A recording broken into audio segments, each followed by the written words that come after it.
Question ce matin, la Lituanie est-elle la prochaine cible de Vladimir Poutine? C'est en tout cas l'avis de David Petraeus. Alors c'est très important tout de même, c'est l'ancien directeur de la CIA. Et pour lui, à la fin de la guerre, Vladimir Poutine ciblera l'un des États baltes. Il l'a dit dans le podcast Policy Exchange, c'était le jeudi 29 mai. Et il ajoute ceci: la Lituanie occupe une place importante dans ses discours, nous devrions écouter avec beaucoup plus d'attention. On va se resituer la Lituanie, ancien membre du bloc soviétique, membre de l'OTAN, de l'Union européenne, le pays qui partage une frontière avec l'enclave russe de Kaliningrad, à l'ouest avec la Biélorussie, allié de Moscou, etc. On est trop peu conscient du risque, et ça c'est une grosse alerte. Oui, je pense que l'opinion est assez peu consciente du risque, mais tous les spécialistes le disent. Enfin, depuis 2008 et l'opération géorgienne, il est clair que l'ambition de Vladimir Poutine, l'ambition impérialiste, est de reconstituer à la fois l'empire tsariste, mais surtout ce qu'on appelait la CEI, c'est-à-dire la communauté des États indépendants qui avait suivi la chute de l'URSS. C'est la sphère d'influence russe qui va des États d'Asie centrale au Caucase et bien sûr aux pays baltes. Et en réalité, on voit que Vladimir Poutine est dans une dynamique exponentielle. Il y a eu la Géorgie, puis la Crimée, puis maintenant les oblasts de l'Est ukrainien.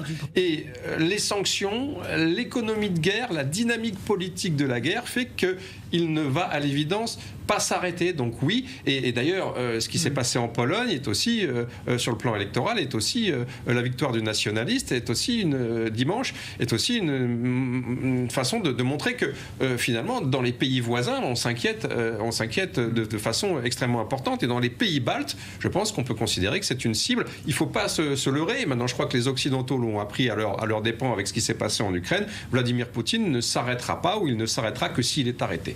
À la réserve près quand même que là, on parle de l'OTAN. Donc c'est quand même une autre paire de manches vu de Moscou. Il faut quand même faire attention. Mais il ne nous a pas échappé que Donald Trump a quand même remis en cause l'article fondamental de l'OTAN qui veut que si l'un des pays de l'OTAN est attaqué, les autres doivent répliquer, en l'occurrence les États-Unis. Donc il y a quand même un petit doute, et la position de Trump fait quand même planer une grande inquiétude sur la validité de l'OTAN que Emmanuel Macron déclarait il y a quelques années en état de mort clinique. Oui, Richard. Moi j'ai été surpris de voir Petraeus citer la Lituanie, pays qui a abrité le dernier sommet de l'OTAN en Europe, c'est-à-dire il y a 2 ans, parce que pour moi, des 3 pays baltes, le plus exposé c'était la Lettonie, où il y a la plus importante communauté russophone.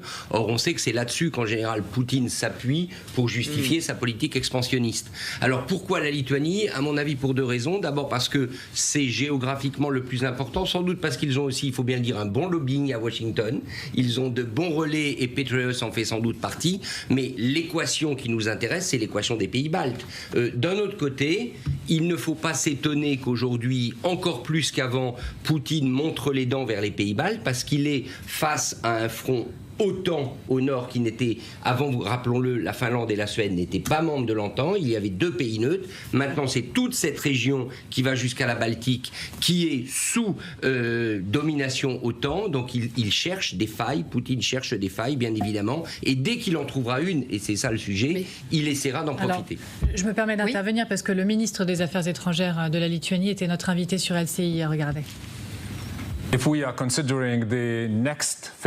Si nous considérons la prochaine phase du conflit en Europe, si nous ne réglons pas l'agression en Ukraine de la bonne façon, c'est-à-dire à travers une longue paix durable, cela signifie que tout l'OTAN peut être ciblé par la Russie et nous faisons partie de l'OTAN.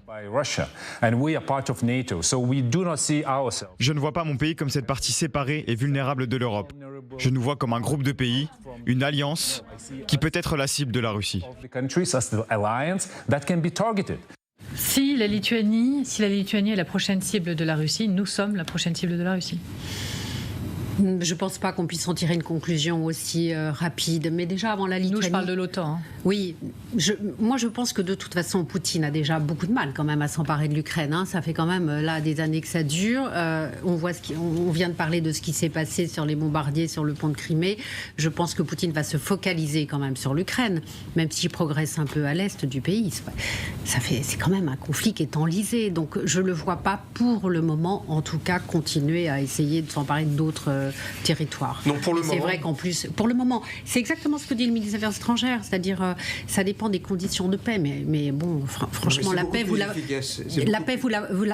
la voyez arriver. Non, mais pour le moment, on la voit absolument pas arriver. Tout le monde, de toute tous les façon. spécialistes s'interrogent sur la question de savoir quelle sera, une fois le conflit ukrainien réglé ou gelé ou pas réglé, quelle sera la prochaine cible de Vladimir Poutine, parce que c'est dans la nature expansionniste, dans la dynamique exponentielle impérialiste de ce régime. La Moldavie semble un candidat possible aussi, mais c'est beaucoup plus efficace et moins coûteux pour Vladimir Poutine de faire de l'influence, notamment par les réseaux sociaux, de la désinformation, de soutenir des candidats qui lui seront favorables. C'est plutôt dans ce sens-là que ça L'un n'empêche pas l'autre.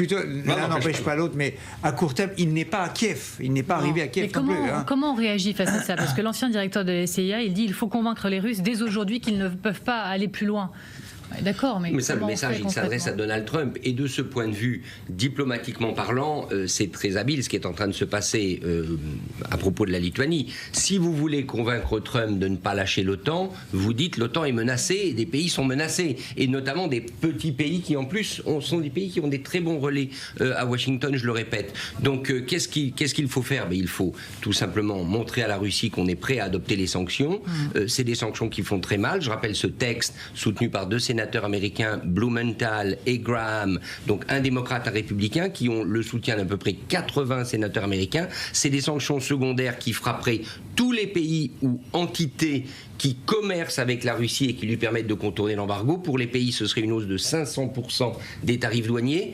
Pour l'instant, Trump, il a ça en main. Il n'intervient pas, il essaye de temporiser, mais à tout moment, il peut le décider. Ce serait intéressant s'il le faisait avant le sommet de l'OTAN. Alors,